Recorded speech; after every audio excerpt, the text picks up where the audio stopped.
सुन सुन मोर माया पीरा के संगवारी रे,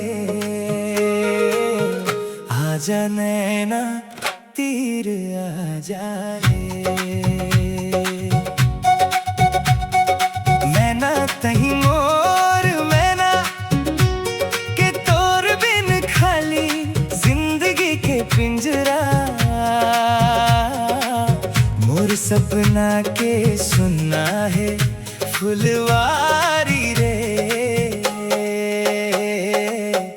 आजा मन के तीर आजा रे।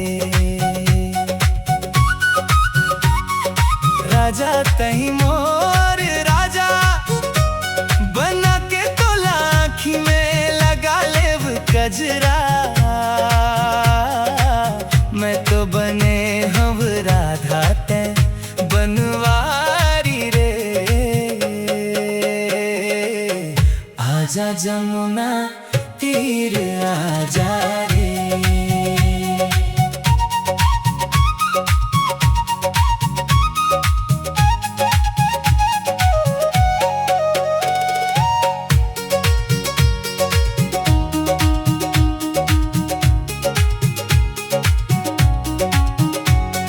रानी तही मोर रानी की प्रीत के दिया माझन छाए बदरा,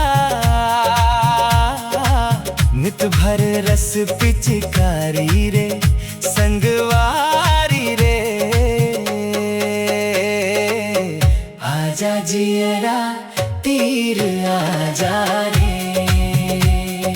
इस छत्तीसगढ़ी सॉन्ग के लिए सुनो आई प्रॉम्प्ट दो, pure Chhattisgarhi style romantic fast beat.